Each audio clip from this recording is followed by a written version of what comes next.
Good evening, everyone out there. Thank you again for joining us this Saturday for another episode of Global Women Enrichment Podcast. As you know, this weekend is Martin Luther King's celebrated. So, we are going to talk a little bit about him. I'm going to read an excerpt about Martin Luther King. On August 28, 1963, some 100 years after President Abraham Lincoln signed the Emancipation Proclamation freeing the slaves, a young man named Martin Luther King climbed the marble steps of the Lincoln Memorial in Washington, D.C., to describe his vision of America. More than 200,000 people, black and white, came to listen. They came by plane, by car, by bus, by train, and by foot. They came to Washington to demand equal rights for black people. And the dream that they heard on the steps of the monument became the dream of a generation. So, ladies, before we get into more about Martin Luther King, personally myself, because I'm from the Caribbean, the British Virgin Islands to be exact, we did not study really American history per se, but we did learn some things about Martin Luther King. But I know in America it's a big time holiday, and over the last couple of years, it's even more celebrated than it used to be. So I know Dr. Brung is Caribbean as well, so I'm gonna talk. And actually, Laura is Caribbean as well. But anyways, tell us about your experience or what you have learned or growing up about Martin Luther Yeah. King. So Martin Luther King was someone that I don't remember a time not knowing about Martin Luther King. So growing up in the Miami-Dade public school system and then also moving into a parochial school system, Martin Luther King is someone that we studied about, we learned about. I also remember talking about Martin Luther King in our household and my mom talking to me about everything that he did and the wonderful speech. And, we would listen to the speech. And so Martin Luther King was very much part of my, excuse me, my education growing up. I remember talking to you both when we were talking about having this episode and telling you, I remember being a child and just being in awe of his speech. And at the same time, as a child, not understanding why we had to have this speech. I was like, why can't we just all be the same? Why can't we all just have freedom? Why does he have to stand up here and even say that? Because as a child, I couldn't understand. And so, my mom talked about it. I asked the question at school, and my teachers talked about it. And so it was very much a part of our education and our conversation at home. Awesome. And Dr. Brown? I'm a lover of history, and so in high school, we did history, but I cannot tell you that I recall specifically looking at Martin Luther King. But we did look at American history, we looked at slavery, we looked at the fight for the African American, or at that time it would have been, the Negroes and what the work was there. We had Marcus Garvey, who was a big part of that movement coming out of Jamaica. So I think the most significant thing, other than this wonderful speech, he has many speeches, but this is the one he's famous for, I Have a Dream. And I think when it resonated with me is as an employee. When Martin Luther King Jr. Day became a public holiday and people would close, certain businesses would close on that day, MLK Jr. Day, and we were working. So I started to take the day off. I would use my paid time off and I took the day off. And my boss finally said, you know what? Let's close. That was very powerful for me Yes. because I was willing to take the time off without pay or with paid vacation. Right. And he saw me doing it every year, and he finally said, you know what? We're going to close. So that became our extra holiday for the year, a paid holiday. And I think it speaks profoundly of our respect for the concept of MLK and what he did for this country and for generations, and how he did it without violence. Exactly, without violence. And I think that the other thing too is that it wasn't just a speech talking about equality amongst all men and women, all colors, all backgrounds, is that it was also faith based. Yes. And so much of our country today wants to remove faith out of everything that we do. And I remember having the conversations about who he was and what he represented, and how his strong faith and belief also was part of the foundation for him with all his speeches, but specifically this one. Right. And even some of his quotes that he did, for example, he said, I have decided to stick with love.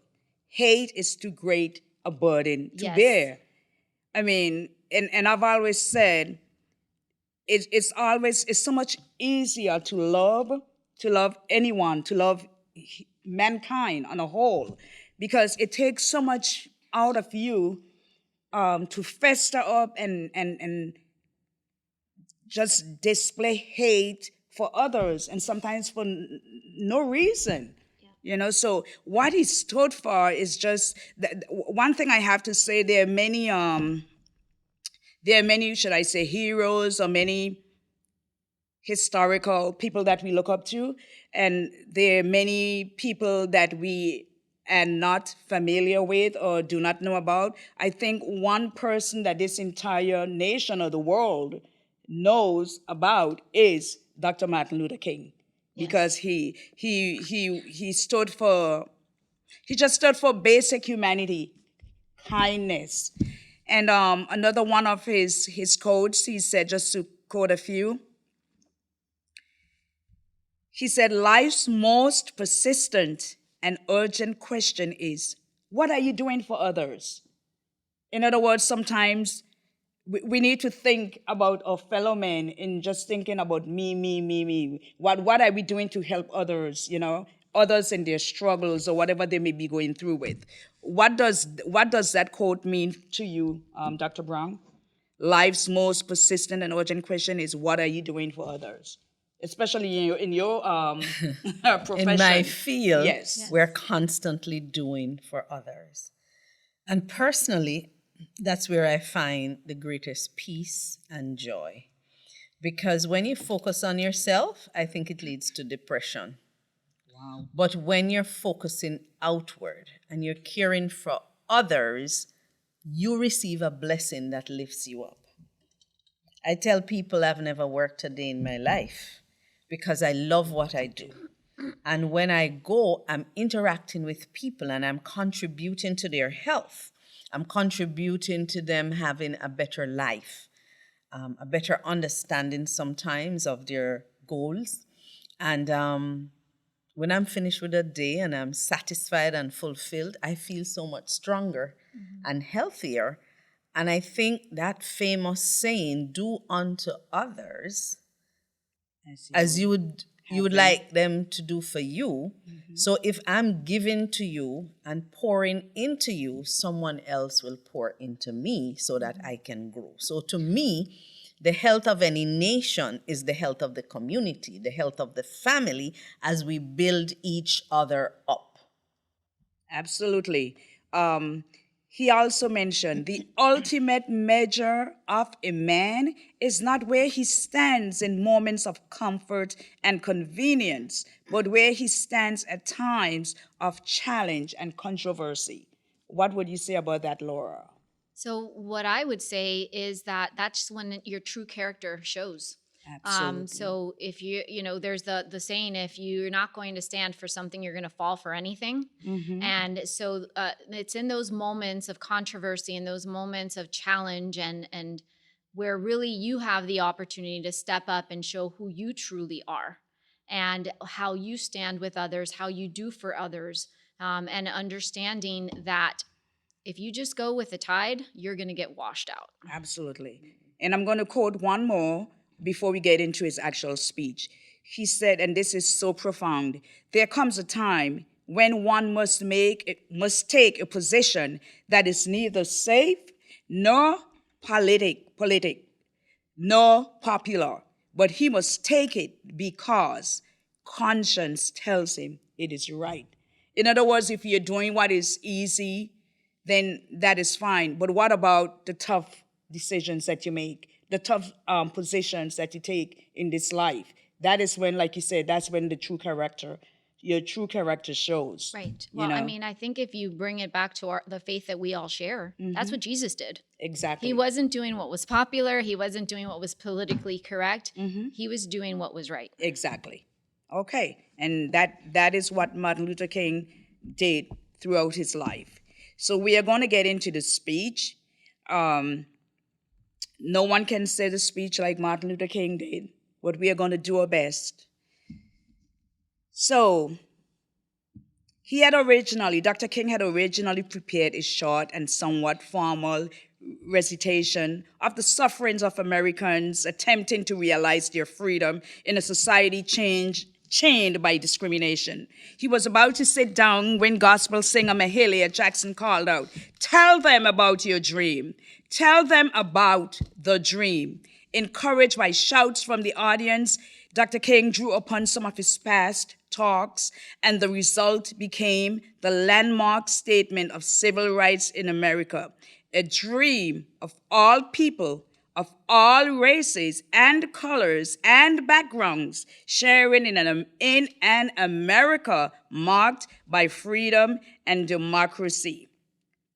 So, 100 years later, the colored American lives on a lonely island of poverty in the midst of a vast ocean of maternal prosperity. 100 years later, the colored American is still languishing in the corners of American society and finds himself an exile in his own land. So we have come here today to dramatize a shameful condition. We have also come to this hallowed spot to remind America of the fierce urgency of now. This is not time to engage in the luxury of cooling off or to take the tranquilizing drug of gradualism. There will be neither rest nor tranquility in America until the colored citizen is granted his citizenship rights. The whirlwinds of revolt will continue to shake the foundations of our nation until the bright day of justice emerges. We cannot be satisfied as long as a colored person in Mississippi cannot vote and colored person in New York believes he has nothing for which to vote. Let us not wallow in the valley of despair. I say to you, my friends, we have the difficulties of today and tomorrow. I still have a dream. It is a dream deeply rooted in the American dream. I have a dream that one day this nation will rise up and live out the true meaning of its creed. We hold these truths to be self-evident that all men are created equal.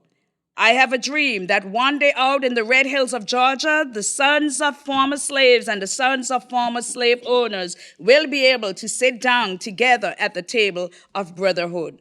I have a dream that my 4 little children will one day live in a nation where they will not be judged by the color of their skin, but by their character. Yes, I do have a dream today. I have a dream that one day Every valley shall be engulfed, every hill shall be exalted, and every mountain shall be made low. The rough places will be made plains, and the crooked places will be made straight, and the glory of the Lord shall be revealed, and all flesh shall see it together. This is our hope. This is the faith that I will go back to the south with. With this faith, we will be able to hew out of the mountain of despair a stone of hope. With this faith, we will be able to transform the jangling discords of our nation into a beautiful symphony of brotherhood. With this faith, we will be able to work together, to pray together, to struggle together, to go to jail together, to build up for freedom together, knowing that we will be free one day. This will be the day when all of God's children will be able to sing with new meaning, "My country, 'tis of thee. Sweet land of liberty, of thee I sing. Land where my fathers died, land of the pilgrim's pride. From every mountain side, let freedom ring." And if America is to be a great nation, this must become true. So let freedom ring from the hilltops of New Hampshire. Let freedom ring from the mighty mountains of New York. Let freedom ring from the heightened Alleghenies of Pennsylvania. Let freedom ring from the snow-capped Rockies of Colorado. Let freedom ring from the curvaceous slopes of California. But not only that, let freedom ring from Stone Mountain of Georgia. Let freedom ring from every hill and molehill of Mississippi and every mountainside. When we let freedom ring, when we let it ring from every tenement and every hamlet, from every state and every city, we will be able to speed up that day when all of God's children, black men and white men, Jews and Gentiles, Protestants and Catholics, will be able to join hands and sing in the words of the old spiritual, Free at last! Free at last! Thank God Almighty! We are free at last!